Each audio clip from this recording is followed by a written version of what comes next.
What's going on, everybody? Mortem here, this time bringing you some first impressions for Geneforge 2 Infestation, which just so happens to be a remaster of the original Geneforge 2, which released, I believe, all the way back in 2003. Now, as someone who has been meaning to get around to the Spiderweb Software video games, which includes the Geneforge series alongside its sister series of Avernum, this is a great opportunity for me to do so alongside many other people. And given that I've already covered the first one, I was pretty excited to learn that this one was getting a remaster, especially since I enjoyed the premise of the original one so much. Now, story-wise, the first thing you need to know is that we play as a shaper. Shapers are wizards who shape life. From simple creatures to help them in combat or defend themselves, to small creatures, to even semi-intelligent, servile creatures who do all of their manual labor. Now, obviously, this comes with all sorts of ethical dilemmas, but they can also do things like shape entire ecosystems, which is actually important for the sake of Geneforge 2, as this game kicks off with our character, a Shaper apprentice, alongside a more seasoned agent, investigating the colony of Dry Peak, who was meant to be establishing a flourishing colony using their shaping powers, but have gone silent for quite some time. Our job is to go there, figure out what is going on, and obviously report back one way or the other. Upon your arrival, though, it's clear that not much has been revitalized. There are rogue creations everywhere,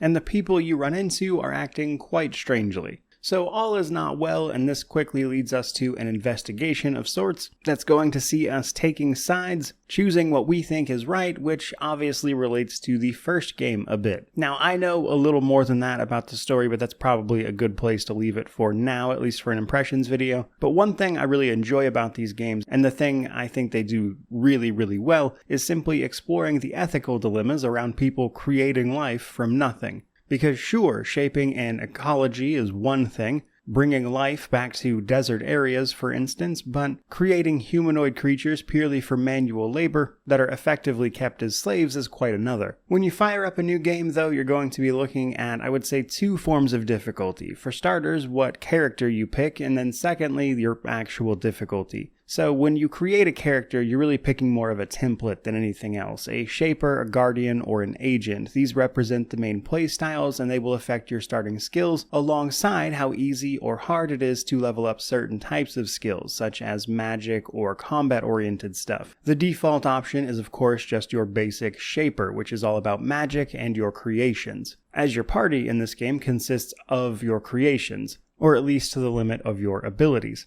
Now, difficulty-wise, they pretty much do what you'd expect, story through torment, though because this game has even non-combat approaches to things, like for instance stealth playthroughs are possible, how difficult these are for you will vary pretty significantly. And progression system-wise, I would say this game is largely the same as the first, which I expected. It's my understanding that the mechanics of these games don't evolve too much over the course of the series. However, what I thought was really cool is that while the core of it is the same, in this particular game we can use a handful of new creations, such as these humanoid dragonkin looking things called the Drakon, alongside classics like the Fioras that are sort of fire-breathing raptors, which is, I would say, the main draw of the title. That said, creating things or casting magic on your own aren't your only options. Like I mentioned, stealth is a thing, but you can go a more combat-oriented route with something like the Guardian, who can engage in proper melee. But combat here really isn't, I would say, the strong suit. It's not bad by any means, but it's very, very simple. It's a turn-based system, you have action points. If you have the grid option on that actually shows you the combat grid, the green squares are where you can move to and still manage to attack, and then obviously you can use whatever abilities you have. But when it comes to learning spells and about new creations, you have to find those out in the environment, which involves exploring and, of course, finding them. So I'm excited to see how that stuff has changed. If anything, I already know about the new creations, obviously, and those are what I'm most excited to play with personally.